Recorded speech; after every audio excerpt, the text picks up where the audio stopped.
जो सबसे prominent theory of everyday behaviour मैं सुनता हूँ ना मार्केट में, इंटरनेट पे, वो है थ्योरी ऑफ कर्मा, जिसको मैं कर्म भी नहीं बोलूँगा, मैं थ्योरी ऑफ कर्मा ही बोलूँगा, बिकॉज वो बिकती और चलती अपने डिस्टॉर्टेड फॉर्म में ऐसे ही है।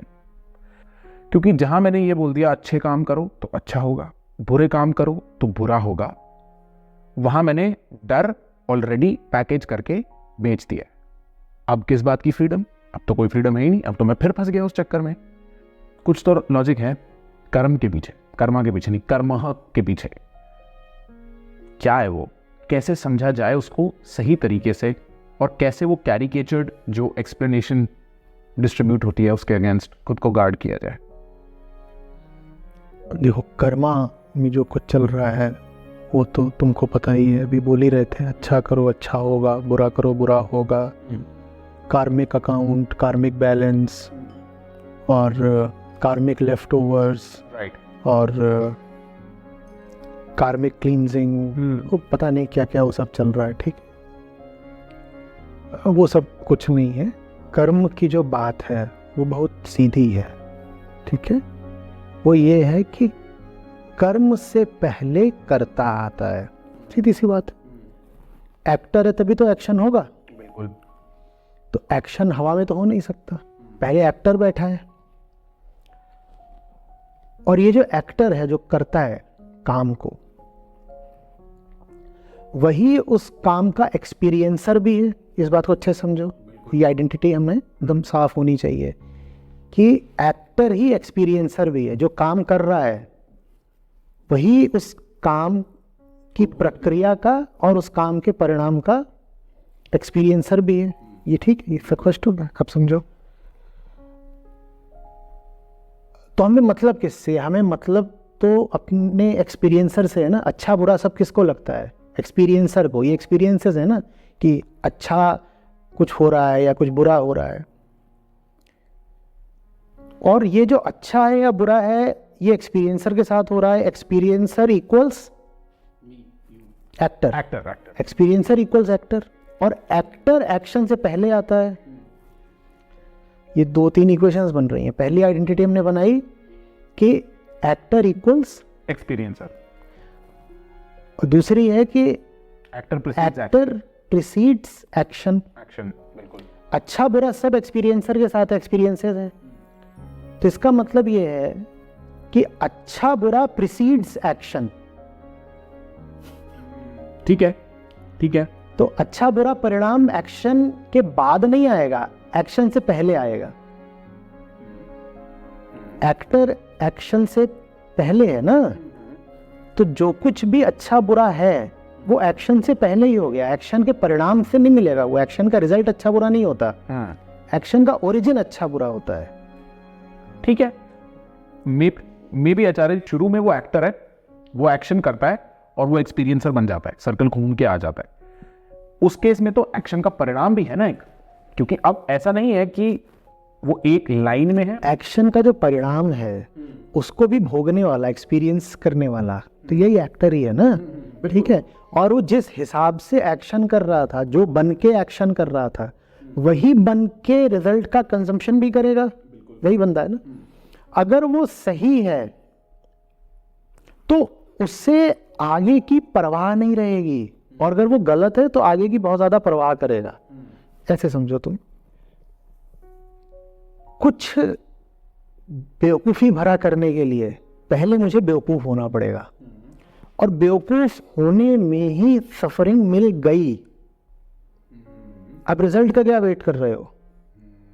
रिजल्ट तो बस तुम्हारी सफरिंग को उघाड़ के रख देगा, बाहर लाके रख देगा, बाहर लाके रख देगा। तुम इतने बेहोश हो कि वो धमाका तुम्हें तुम्हारी सफरिंग प्रदर्शित कर देगा, मैनिफेस्ट कर देगा। वरना सफरिंग तो एक्शन से पहले ही थी। बिल्कुल, मैं आप तो आपको एक्शन के परिणाम की परवाह नहीं करनी है, आपको एक्टर की दशा की परवाह करनी है। एक्टर की दशा ही अगर खराब है तो एक्शन की बात क्या करनी फिर? तो अगर एक्शन सही एक्टर से आ रहा है तो एक्टर के सही होने में ही उसे राइट एक्शन का रिवॉर्ड मिल गया। क्या रिवॉर्ड है? मैं सही हूँ, और सही होने में अपनी एक ब्लिस है, सही होने में अपना एक मजा, आनंद है, स्थिरता है, जो भी बोल लो। उस स्थिरता से जो एक्शन निकल रहा, अब एक्शन की बहुत कीमत ही नहीं रही। जब एक्शन की बहुत कीमत नहीं रही तो एक्शन के परिणाम की बहुत कीमत नहीं रही। That's one hallmark of the right action. You do not bother too much about the consequences. Right. Because the consequences are settled with the action itself. Because what mattered was the point from where the action came. जो action जिस point से आ रहा है, actor से, वो actor ही सही है। उस एक्टर के सही होने से उस एक्शन में अपना मजा है, एक्शन में ही जैसे उसको रिजल्ट मिल गया। अब वो कॉन्सिक्वेंस की परवाह नहीं कर रहा। वो ये कह रहा है कि अगर एक्शन राइट था तो उसका कॉन्सिक्वेंस रॉन्ग कैसे हो सकता है।